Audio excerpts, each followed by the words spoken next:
اب میں آپ کو ذرا اس جو انسانوں میں سے انسان دشمنی کا جن کا سب سے بڑا رول ہے، میں ان کی 2000 سالہ تاریخ کا آپ کے سامنے نقشہ رکھنا چاہتا ہوں۔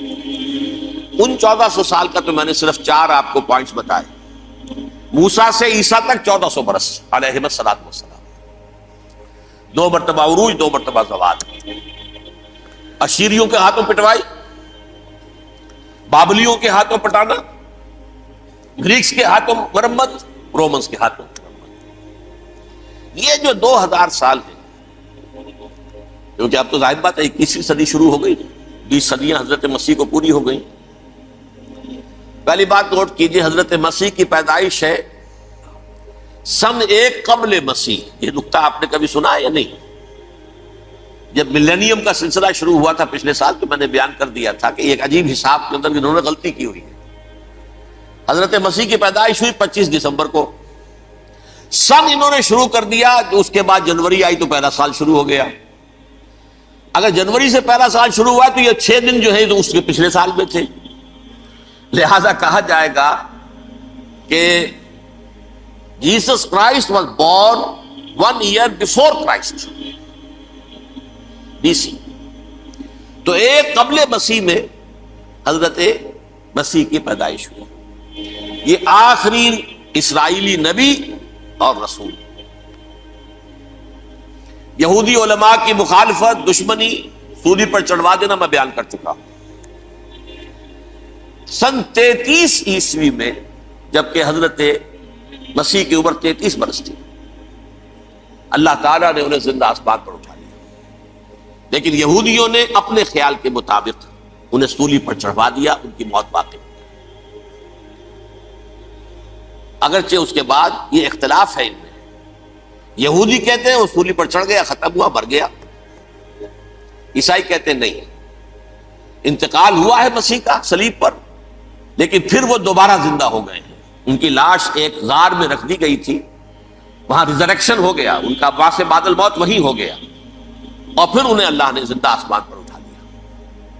تو ہمارے اور عیسائیوں کے درمیان نوٹ کر لیجئے، یہ چیز مشترک ہے کہ حضرت مسیح آسمان پر زندہ اٹھائے گئے۔ فرق کیا ہے؟ وہ سمجھتے ہیں کہ سولی دیے گئے، سولی پر مرے، پھر زندہ ہوئے، پھر گئے۔ ہم سمجھتے ہیں کہ نہیں، وما صلبوہ وما قتلوہ، انہوں نے نہ صلیب دے سکے انہیں اور نہ انہیں قتل کر سکے، بل رفعہ اللہ الیہ، اللہ نے اٹھا لیا۔ پھر ہمارا اور یہ اس کا عیسائیوں کا ایک اور اتفاق ہے، سیکنڈ کمنگ آف جیسس، حضرت مسیح دوبارہ آئیں گے۔ یہ عیسائیوں کا بھی عقیدہ ہے اور ہمارا بھی۔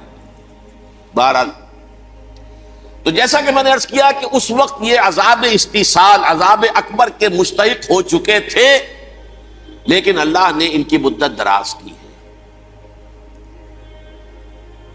لیکن ان پر دنیاوی عذاب کا ایک کوڑا جو ہے اللہ تعالی کی طرف سے اسی وقت برسا۔ دنیاوی عذاب دنیا میں رہتے ہوئے ختم نہیں کیا۔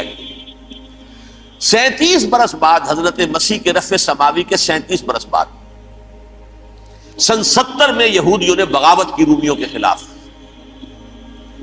رومی ٹائٹس جنرل تھا ایک، اس نے پھر جو حملہ کیا ہے، 1,33,000 یہودی ایک دن میں قتل کیا یروشلم میں، اور ہیکل سلیمانی گرا دیا۔ وہ ہیکل پہلے بھی گرا تھا، پہلے 1400 سال کے دوران میں بھی نبوکدنضر نے گرایا تھا، لیکن پھر اس کے 150 سال بعد انہوں نے دوبارہ بنا لیا تھا، اس لیے وہ اسے سیکنڈ ٹیمپل کہتے ہیں۔ پہلا ٹیمپل جو حضرت سلیمان نے بنایا تھا، نبوکدنضر نے گرا دیا 587 قبل مسیح میں، پھر دوبارہ انہوں نے 150 سال کے بعد بنا لیا۔ وہ اس تاریخ کا حصہ ہے، میں نے جس کے بارے میں آپ کو تفصیل نہیں بتائی۔ اس میں یہ ہوا سن 70 میں وہ گرا دیا گیا، وہ آج تک گرا پڑا ہوا ہے۔ نمبر 2، یہ کہہ دیا گیا کہ یہودیوں اس ارض فلسطین سے نکل جاؤ، تم یہاں نہیں رہ سکتے۔ لہذا جس کا جہاں سینگ سمایا چلا گیا، یورپ میں چلے گئے، ایشیا میں آ گئے، عرب میں آ گئے، یہ 3 قبیلے جو رات بھی میں نے عرض کیا تھا، بنو قینقاع، بنو نذیر اور بنو قریظہ، یہ وہاں سے آ کے مدینے میں آباد ہو گئے۔ جس کا جہاں سینگ سمایا، افریقہ میں، ہندوستان میں، جہاں چلے گئے۔ ڈایاسپورا اسے کہتے ہیں، وہ آپ نوٹ کر لیجیے اس لفظ کو، ڈایاسپورا، ہمارا دور انتشار، جبکہ ہمیں ہماری اصل سرزمین تو فلسطین ہے، حضرت ابراہیم کا مسکن، حضرت اسحاق حضرت یعقوب کا مسکن فلسطین، یہ ہے ہماری اصل جاگیر، یہ تو ہماری جدی پشتی جاگیر ہے، لیکن یہاں سے نکال دیے گئے سن 70 عیسوی میں، اور وہاں سے لے کے 1917 تک ان کا ڈایاسپورا جاری رہا۔ یہ دور انتشار، اس دور انتشار کے اب چند حصے ہیں جس کو میں چاہتا ہوں کہ آپ علیحدہ علیحدہ سمجھ لیں۔ دور انتشار کا جو پہلا جو ہے تقریباً 300 برس، رومی حکمران تھے، وہ یہودیوں کے بھی دشمن تھے اور عیسائیوں کے بھی دشمن تھے، عیسائی اور یہودی ایک دوسرے کے بھی دشمن تھے، لیکن رومی سمجھتے تھے کہ یہ ایک ہی تھیلی کے چٹے بٹے ہیں۔ رومیوں کے نزدیک عیسائی بھی یہودیوں ہی کا ایک فرقہ تھے، کوئی علیحدہ مذہب تو تھا ہی نہیں، لہذا رومی جو ہیں رومن، وہ ان دونوں کو ستاتے تھے، مارتے تھے، اور یہ آپس میں لڑتے تھے، یہودی عیسائیوں کو مارتے تھے، عیسائی یہودیوں کو مارتے تھے۔ یہ ہے 300 برس تک کی تاریخ۔ سن 300 عیسوی میں کیا ہوا؟ ایک معجزہ ہو گیا۔ بہت عظیم ایمپرر کانسٹینٹائن، قسطنطین اعظم، رومن ایمپررز میں سے بہت بڑا ایمپرر، وہ عیسائی ہو گئے۔ اب تو معاملہ بالکل تلپٹ ہو گیا، پوری سلطنت عیسائی ہو گئی۔ اب عیسائیوں کے عیش ہو گئے اور یہودیوں پہ مار پڑنی شروع ہوئی۔ اب عیسائیوں کا آپ خود سوچئے کہ جنہیں وہ خدا بنا بیٹھے ہیں، خدا کا بیٹا قرار دے رہے ہیں، ان کے قاتل کون؟ یہودی بدماش۔ لہذا ان کی وہ پٹائی شروع ہوئی ہے یورپ میں، پوری رومن امپائر میں انہیں ذلیل کیا گیا، شہروں میں آمد بند، علیحدہ رہو، گھیٹوز کے اندر رہو۔ یہودی کا نام جو ہے وہ گالی بن گیا، جیسے آج بھی یہودی گالی کہتے ہیں، جیسے خنزیر کا لفظ، آخر وہ بھی اللہ کی مخلوق ہے، لیکن آپ کو معلوم ہے کوئی شخص زبان پر نام نہیں لانا چاہتا خنزیر کا، سور کا، ہے تو مخلوق، وہ بھی ایک حیوان ہے۔ ایسے ہی ہے یہودی گالی، جھوٹ گالی۔ لہذا ایک طرف تو ان دونوں کے درمیان دشمنی، جس کو قرآن کہتا ہے وَأَغْرَيْنَا بَيْنَهُمُ الْعَدَاوَةَ وَالْبَغْضَاءَ، ہم نے ان کے مابین دشمنی جو ہے پیدا کر دی۔ اور جب یہ پوری سلطنت عیسائی ہو گئی تو قافیہ تنگ ہو گیا یہودیوں کا۔ اب آئیے 571 عیسوی، یعنی جب کہ ڈایاسپورا کو کتنا عرصہ ہو چکا تھا؟ 500 برس۔ سن 70 سے شروع ہوا ڈایاسپورا، جب ٹائٹس نے گرایا ہے ہیکل کو اور نکال باہر کیا انہیں فلسطین سے، بھاگ جاؤ یہاں ایک یہودی بھی نہیں رہے گا، فلسطین سے نکال دیے۔ اس کے پورے 500 برس بعد سن 571 عیسوی میں حضور کی پیدائش ہوئی، ولادت باسعادت محمد رسول اللہ صلی اللہ علیہ وسلم۔ 610 میں آپ پر وحی کا آغاز ہوا، لیکن حضور کے ساتھ ان کا معاملہ کیا رہا؟ اول تو جبکہ حضور ابھی مکے ہی میں تھے، یہودیوں نے ریشہ دوانیاں شروع کر دی حضور کے خلاف۔ قریش مکہ کو سکھاتے تھے، پڑھاتے تھے، ان سے یہ پوچھو، ان سے یہ پوچھو، یہ اس طرح تنگ کرو، ان سے یہ امتحان لو، یہ آپ کے علم میں۔ سورہ بنی اسرائیل میں، سورہ کہف میں وہ سوالات، جو امتحانی سوالات آئے تھے، ذوالقرنین کون تھا، اصحاب کہف کون تھے، تم رسول بنے پھرتے ہو تو بتاؤ، اور یہ روح کی حقیقت کیا بتاؤ۔ یہ ساری ریشہ دوانیاں کر رہے تھے بیٹھے ہوئے، ابھی وہیں پر حضور ابھی پہنچے بھی نہیں۔ ہجرت فرما کر حضور تشریف لے آئے تو حضور نے، جسے ماسٹر سٹروک کہا جائے گا، یعنی اسٹیٹس مین شپ کا ماسٹر سٹروک، آپ نے مدینے میں آتے یہودیوں کے ساتھ پیکٹ کر دیا، جوائنٹ ڈیفنس پیکٹ آف مدینہ، کہ اگر مکے والے ہم پر حملہ کریں گے تو ہم مل جل کر ایک قوم کی حیثیت سے مقابلہ کریں گے۔ یہ میثاق مدینہ کہلاتا ہے، جس کے بہت غلط معنی پہنائے جا رہے ہیں آج کل۔ بہرحال میں موضوع میرا چونکہ یہ نہیں، میں ادھر نہیں جاؤں گا، لیکن ہوا کیا؟ ہر مرتبہ یہ خیانت کے مرتکب ہوئے، ان نے جو عہد کیے تھے ان سے پھرے، اندر ہی اندر سازش، ریشہ دوانی، حضور کی بدترین دشمنی۔ سورہ نساء کی آیت نمبر 12 میں 14 میں 13 میں فرمایا ہے لا تزال تطلع علی خائنۃ منہم، اے نبی ہمیشہ آپ کے علم میں ان کی طرف سے خیانتیں، بددیانتیاں آتی رہیں گی۔ اور بار بار وہ مسلسل جنگ کی آگ بھڑکاتے تھے، قریش کو دعوت دیتے، آؤ آؤ آؤ ہم اندر سے بغاوت کر دیں گے، تم آؤ تو صحیح، ختم کریں محمد کو اور اہل ایمان کو صلی اللہ علیہ وسلم رضی اللہ تعالی عنہ اجمعین۔ لیکن پھر جب وہ آتے تھے تو یہ دبک جاتے تھے، ان میں ہمت نہیں تھی، میدان کے مرد نہیں رہے تھے۔ یہ سورہ حشر میں ان کا نقشہ کھینچا گیا ہے، کھلے میدان میں مقابلے کی اس کے اندر صلاحیت ہی نہیں، یہ تو فصیلوں کے پیچھے سے، جیسے عورتیں کہیں دیہات میں لڑائی ہوتی ہے تو مرد جو ہے گلیوں میں لڑتے ہیں، عورتیں اوپر سے پتھر پھینکتی ہیں، بس وہ کام یہ کر سکتے تھے، من ورائے جدر، فصیلوں کے پیچھے سے، جنگ میں میدان میں نہیں آ سکتے۔ بہرحال قرآن مجید میں ہے یہ سورہ مائدہ کی آیت نمبر 64، کلما اوقدوا نارا للحرب اطفاها اللہ، اکثر و بیشتر مواقع پر تو یہ جب آگ بھڑکاتے تھے جنگ کی، اللہ اسے بجھا دیتا تھا۔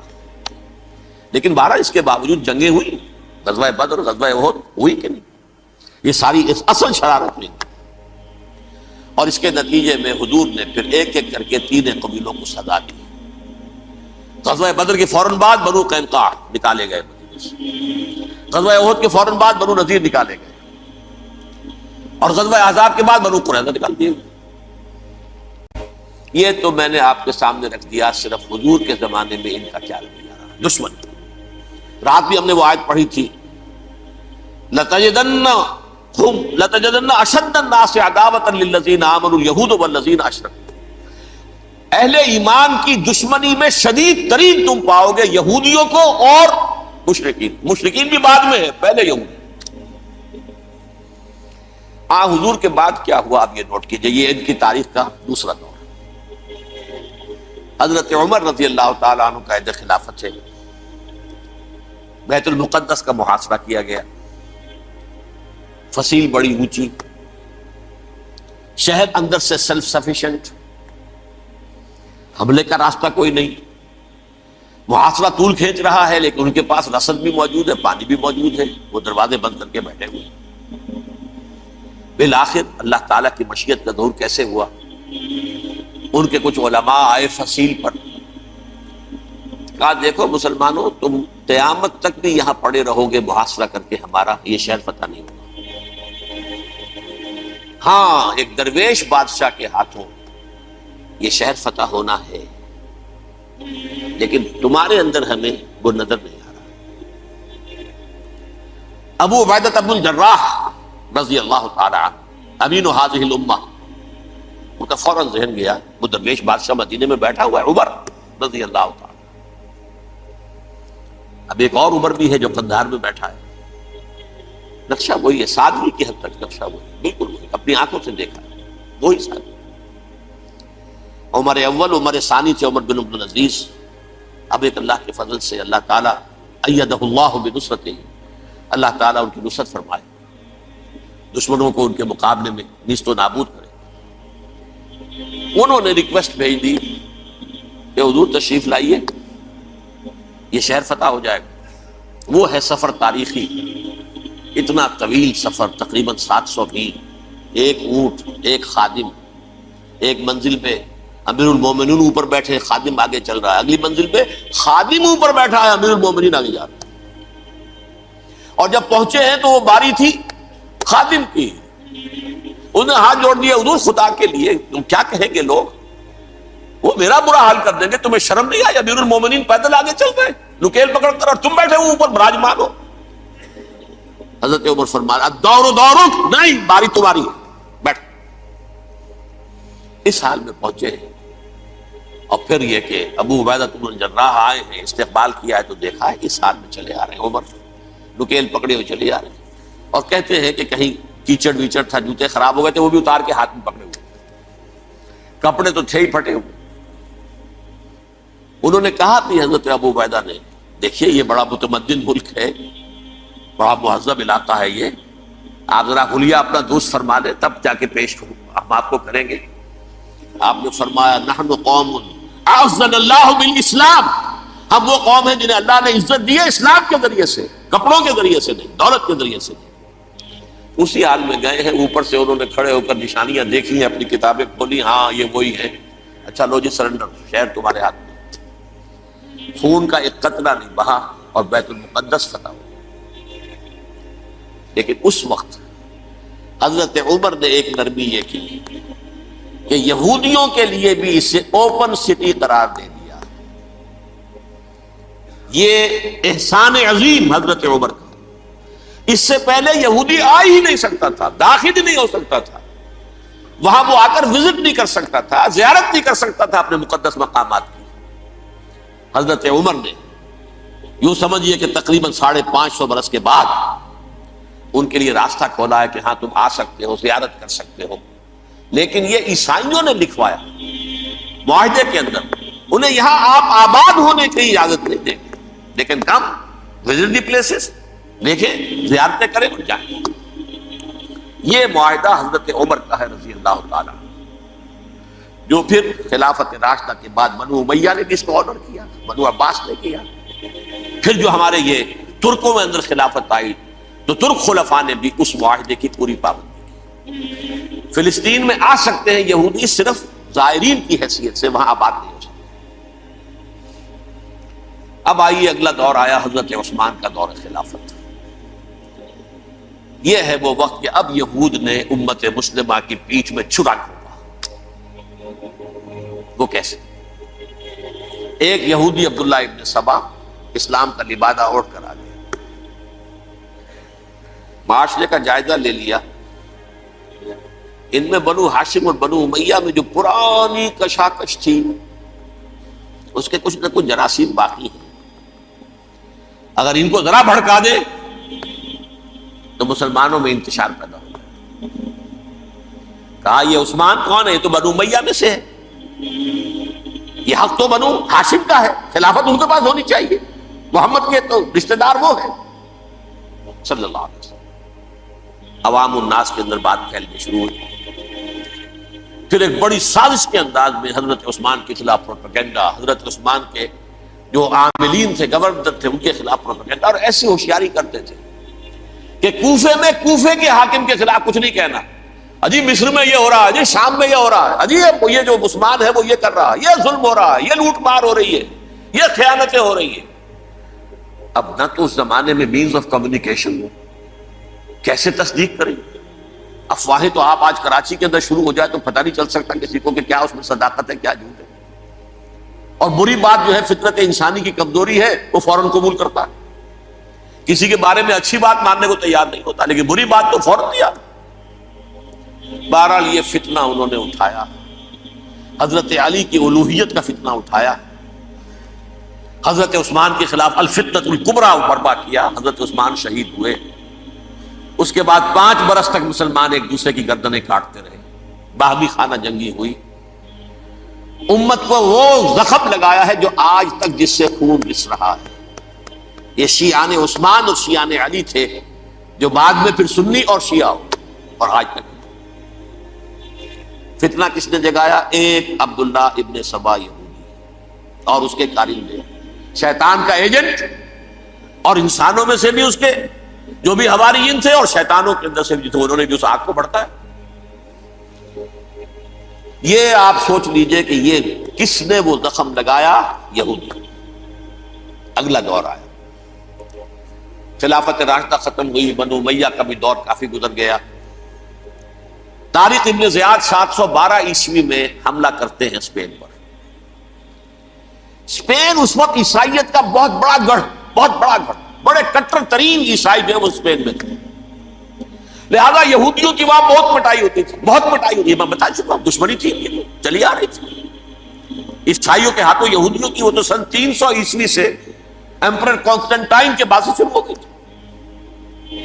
اس حوالے سے یہودیوں نے اس وقت چالاکی یہ برتی، کچھ راستے واسطے بتائے، کچھ مدد کی طارق ابن زیاد کی۔ طارق ابن زیاد نے انہیں اپنا محسن سمجھا، ہسپانیہ فتح ہو گیا تو یہودی چونکہ محسنین کی فہرست میں آ چکے تھے، انہیں بہت اقتدار نصیب، بڑی سپورٹ مسلمانوں نے دی۔ ان کے بڑے بڑے علماء جو اسی دور کے اندر پیدا ہوئے، بڑے بڑے تھنکرز ان کے اسی دور میں پیدا ہوئے۔ بن گوریون جو کہ ایک وزیر اعظم تھا اسرائیل کا، اس نے یہ لکھا ہے اپنی کتاب میں، مسلم Spain was the golden era of our diaspora. وہ ڈائسپورا جو 70 عیسوی سے شروع ہوا تھا اور 1917 عیسوی تک جاری رہا ہے، اس میں سے گولڈن ایرا ہمارا جو تھا وہ مسلم اسپین تھا۔ ہسپانیہ میں بیٹھ کر ہم عیش کیے،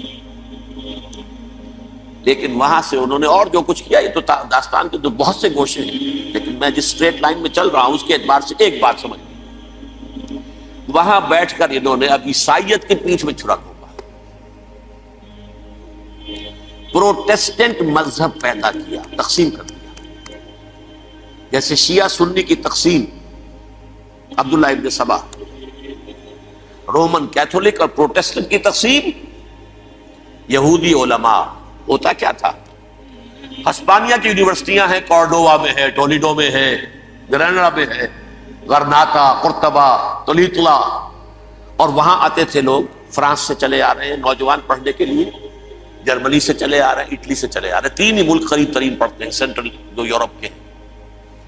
یہاں پر جو ہے وہ اسلام جو نور پھیلا رہا تھا اس سے بھی مستفیض ہوئے، جہالت کے جو ہے پردے ان کے وہ چھٹے، اس کے ساتھ ہی وہ یہودی وہاں ان کے اندر جو جراثیم داخل کر رہے تھے وہ اس عیسائیت کے خلاف بغاوت تھی، جو اس وقت دنیا میں عیسائیت اس وقت تھی، پوپ کا راج تھا دنیا میں اس وقت۔ یورپ میں جو عیسائیت تھی اس میں ایک طرف بادشاہ تھے، لیکن بادشاہوں کی حیثیت وہاں پر یوں سمجھ لیجئے کٹ پتلیوں کی تھی، اصل قوت پوپ کے ہاتھ میں تھی۔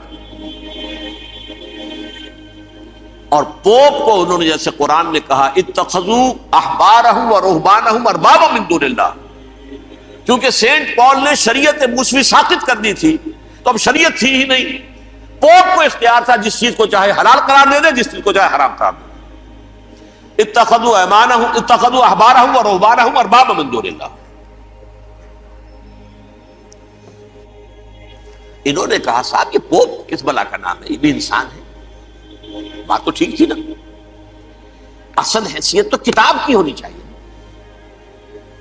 ڈیوائن بک، ریویلڈ اسکرپچر، لہذا یہ کتاب ہر شخص پڑھ سکتا ہے، کوئی پوپ کے باپ کو جو ہے کوئی اس کے لیے پروپرائٹری رائٹس تو نہیں ہے کہ صرف پوپ پڑھ سکتا ہے یا پادری پڑھ سکتے ہیں، ہم بھی پڑھ سکتے ہیں، ہم بھی سمجھ سکتے ہیں۔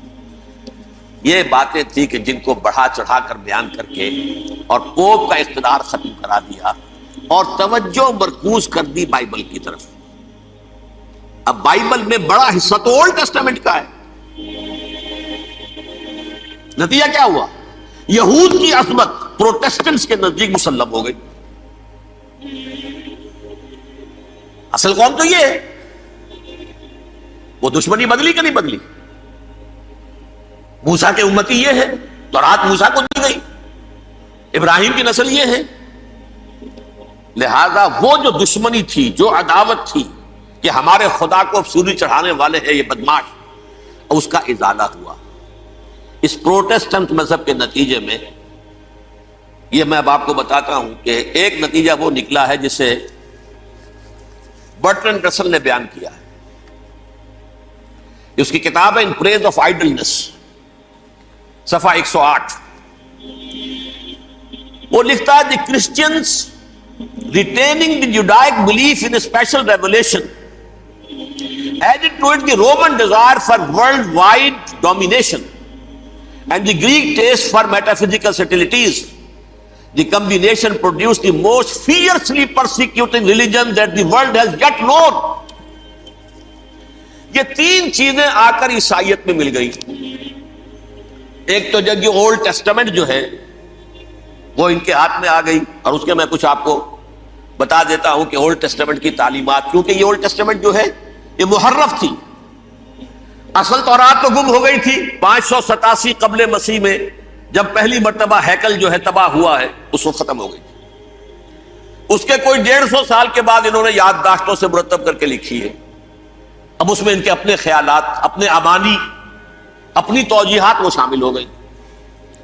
لہذا میں آپ کو حوالے دیتا ہوں، اس کتاب کے اندر مظالم کی جو تعلیم دی گئی ہے، اہل کتاب نے اپنے مظالم قتل عام کے جواز کے لیے تورات میں تبدیلیاں کی اور پیغمبروں پر دہشت ناکی اور بدترین حرام کاری کے الزامات لگائے. سنیے، پہلا حوالہ ہے یہ گنتی باب 31 آیات 17-18. اس لیے ان بچوں میں جتنے لڑکے ہیں سب کو مار ڈالو، اور جتنی عورتیں مرد کا منہ دیکھ چکی ہیں ان کو بھی قتل کر ڈالو، لیکن ان لڑکیوں کو جو مرد سے واقف نہیں اور اچھوتی ہیں اپنے لیے زندہ رکھو. یہ کسی اللہ کی کتاب کا یہ جملہ ہو سکتا ہے؟ کسی ریویل بک کا؟ اور سنیے، یہ ہے استثناء ڈیٹرانومی باب 20 آیت 16-18. پر ان قوموں کے شہروں میں جن کو خداوند تیرا خدا میراث کے طور پر تجھ کو دیتا ہے، کسی ذی نفس کو جیتا نہ بچا رکھنا، جیسا خداوند تیرے خدا نے تجھ کو حکم دیا بالکل نیست کر دینا. مرد، عورتیں، بچے، بوڑھے سب ختم. یہ کتاب مقدس ہے. اور سنیے، سموئیل باب 27 آیت نمبر 9. اور داؤد نے اس سرزمین کو تباہ کر ڈالا اور عورت مرد کسی کو جیتا نہ چھوڑا. نمبر 4، ان سب آباد شہروں کو ماں، عورتوں اور بچوں کے بالکل نابود کر ڈالا. کتاب استثناء باب 3 آیت 6. یہ ہے جو کہہ رہا ہے برٹرنڈ رسل، کرسچینٹی میں آ کر یہ تین چیزیں شامل ہو گئی. ایک تو یہ باربیرین یہ تعلیم جو ہے، اور یہ مذہب کے نام پہ تعلیم، یہ کتاب مقدس کی تعلیم. نمبر 2، رومنز کے اندر جو ایک تمنا تھی ورلڈ ڈومینیشن کی، وہ عیسائیت کے اندر آ گئی. اس لیے کہ پوری رومن امپائر جو ہے عیسائی ہو گئی، اسے وراثت کے اندر ورلڈ ڈومینیشن کی جو ایک تمنا تھی وہ مل گئی. اور پھر یہ کہ انہوں نے جو توہمات تھے یونانیوں کے، ان کو بھی اپنے ہاں مختلف شکلوں کے اندر جمع کر لیا. ان تین چیزوں کا the combination produced the most fiercely persecuting religion that the world has yet known. اس کے نتیجے میں دنیا میں تاریخ انسانیت کے اندر جو بدترین خوخار ترین مذہب ہو سکتا ہے وہ شکل عیسائیت نے اختیار کی. اور اس کا مظہر عتم کیا تھا؟ نوٹ کیجیے، صلیبی جنگیں. ایک بات ٹائم ٹیبل کے اعتبار سے نوٹ کر لیجئے گا. فرسٹ ملینیم ختم ہوا، سیکنڈ شروع ہوا. ان کے 1000 سال ختم ہوئے تو 11ویں صدی میں سیکنڈ ملینیم شروع ہوا، تو پہلی صلیبی جنگیں ہوئی. لاکھوں مسلمان قتل ہوئے. صرف یروشلم کے اندر اتنا خون بہایا ہے کہ خود ان کے ہسٹورینز لکھتے ہیں کہ جب ان صلیبیوں نے جب گھوڑوں کے ساتھ وہ چل رہے تھے گلیوں میں، تو ان کے گھوڑوں کے گھٹنوں تک خون کی ندی بہ رہی تھی. جہاں سے گزرے ختم کرتے چلے گئے، آبادیاں کی آبادیاں ختم. اگرچہ اس کروسیڈ میں گیہوں کے ساتھ گھن بھی پسا، یہودی بھی بہت مارے گئے. یہ فرانس سے، جرمنی سے جب یہ کروسیڈرز آ رہے تھے 3000 میل کا سفر طے کر کے آئے تھے. سوچئے تو صحیح، اربن ثانی پوپ جو تھا آگ لگا دی تھی اس نے پورے یورپ کے اندر. شرم سے ڈوب مرو، تمہارے مقدس علاقے مسلمانوں کے ہاتھ میں. انفیڈلز، یہ کافر، یہ مرتد، یہ ملحد. مسیح جہاں پیدا ہوا، مسیح کو جہاں سولی دی گئی، وہ کہاں ہے؟ ان کے ہاتھ میں. وہ آگ لگائی ہے، 3000 میل کا فاصلہ طے کر کے یہ دو قومیں آئی ہیں. اور جو تباہی مچائی گئی، تاریخ انسانی میں ایسی بربریت کی کوئی مثال. اور یہ ان کے اپنے ہسٹورینز لکھتے ہیں شرم کے بارے میں. ایسے محسوس ہوتا ہے جیسے ان کی گردنیں جھکی جا رہی ہیں.